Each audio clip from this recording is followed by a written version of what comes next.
Long time ago, but my heart is so big that even when I know their heart for me ain't right, I still love them. I look beyond their faults and I still see something valuable inside them. That is my frailty, my weakness, my vulnerability, my kryptonite. I still love them.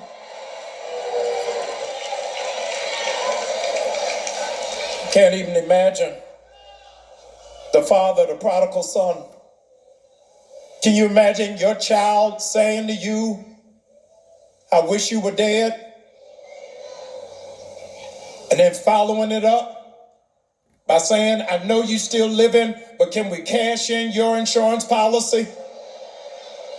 Because there's some stuff I want to do. He never started a business, never bought a home, never made any investments. He just wanted it for the streets. And the father gave it to him. And here's what's crazy is that even while the son was dishonorable and disrespectful, the father still went out and bought him new clothes, still bought him a ring, still threw a cookout party for him, and you still love him. I know I'm talking to some parent in here. You don't know why it is you won't give up on that child. I know I'm talking to somebody in this room that you won't give up on that loved one. There is something in you that keeps you connected, even when your logic and your common sense says enough already. But you keep meeting them beyond where it is that they are, and you see something good in them, even when they don't see it within themselves. You ought to just talk back to me and shout, Pastor, I still love them.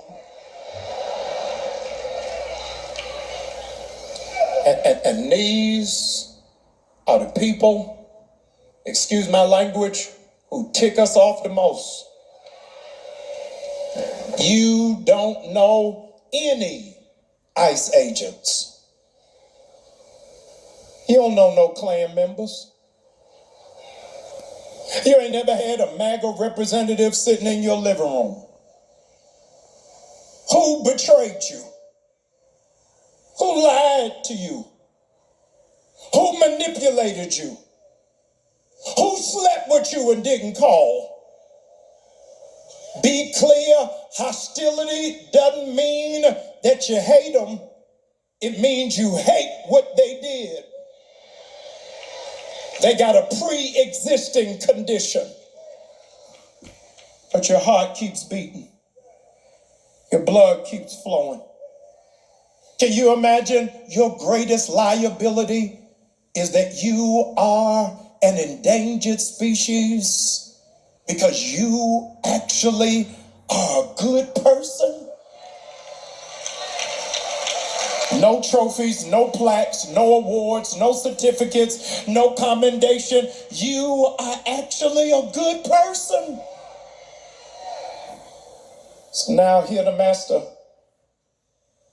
telling you, love your enemies and pray for those who persecute you. Now that you know it's your brother, it sounds different.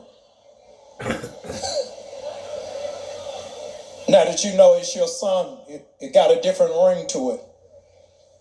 Now that you know it's your best friend, you got to compute it with different data. Love the people who are close to you but are hostile towards you. Can you imagine you are having to defend yourself against somebody you embrace? You have been misunderstood by somebody you've given time to. David said, it was not my enemies, it was you that sat at my table.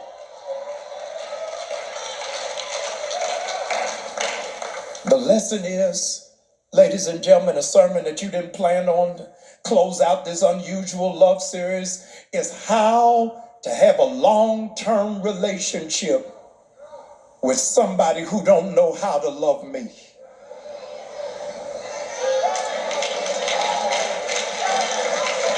You are holding so tightly to the ropes of connection that your hands are bleeding. You're being pulled and pushed by somebody you said I do to. You don't know the weight of having to raise your own parent. You don't know the cancer of having to coexist with a jealous sibling. You have no idea the horror of dealing with a child who resents you when you did everything just for them to live. You don't like staying, but you don't want to leave.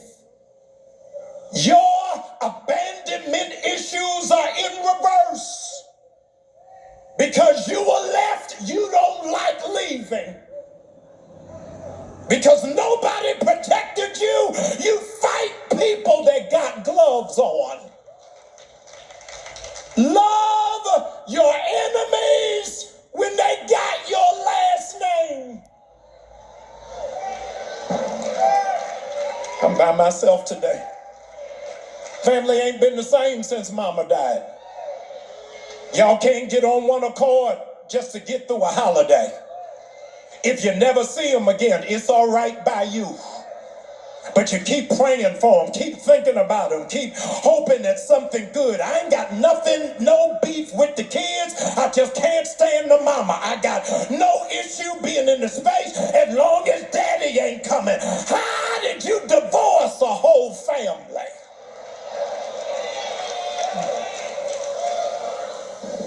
What we must clarify exactly is what kind of love is Jesus talking about? What kind of love allows you to be connected to people who are attracted to conflict? It is almost like they got a battery in their back when things are going well. They get alarmed when there's harmony. And they look for something to upset the apple cart because there is something inside of them that doesn't want to see you happy. Gotta give a disclaimer. If everybody related to you adored you, this message ain't for you. If everybody you connected to has no beef with you, you can tune me out. If in fact people who you helped appreciate all of your sacrifices, go back on Instagram.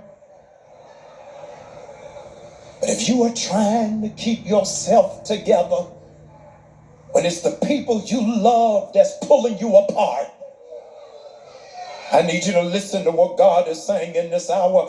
Love your enemies is reserved for people you don't like, but you love. God never told you to like people. Ooh-wee. He told you to love people. I told you it's getting ready to be stony the road we trod in just one moment. The kind of love that God is pushing us towards is rooted in forgiveness. You have to have the maturity to hate what they did without hating who they are. Somebody better write this down. Somebody better tweet this. Somebody better put it on your page. Separate the conflict from the relationship. You ought to thank God for a God that loves the sinner while hating the sin. Your problem is you have not been able to do an autopsy on your emotions. Anger is not the only thing you are feeling. You are feeling anger with disappointment. You are feeling anger with betrayal. Y'all ain't saying anything to me. You are feeling anger mixed with sorrow. We lose people over conflict because we think we just mad with them. I am not just mad with you. I am mad with the intention that has consumed you. I am mad that you have allowed an outside spirit to so taint your vision that you don't even understand I was sent to be a blessing to you. How you fighting me and I'm praying for you? How you got an issue with me and it's my oil that's keeping the family together? How in the world you got a problem with what I got when God gave it to me to break the generational curse that had been assigned to this family? You have been in blind rage to somebody who you can't forgive. I'm getting ready to break something off of 50 people in this room. God said, I hope 50 of y'all will shout about it. I am freeing you from the anger you've been holding. Here's your shout over somebody that's dead. How in the world are you letting them have that much authority over your life from the cemetery? You shall live and you shall not die. They meant it for evil, but God is getting ready to work it out for your good. I know they didn't do what they were supposed to do. They didn't cover you. They didn't protect you. They didn't fight for you. But God said, I was your shield and your buckler. I was your battle axe in the time of trouble. Joseph's brothers were jealous of him. Watch what they said when he's walking from afar off. Here comes the dreamer. What can we do about his dream? And his own brothers came to themselves and said, let's beat him. Let's take the robe off of him and let's leave him for dead. What y'all don't understand is Joe never bought that coat. He never ordered that coat. He never saved up for that coat. He didn't buy that coat online. The Father put it on him. So they wasn't really mad with Joe. They were mad with the Father put on him. God, I feel like preaching in here. Some of your family members, they think they mad with you. They not mad with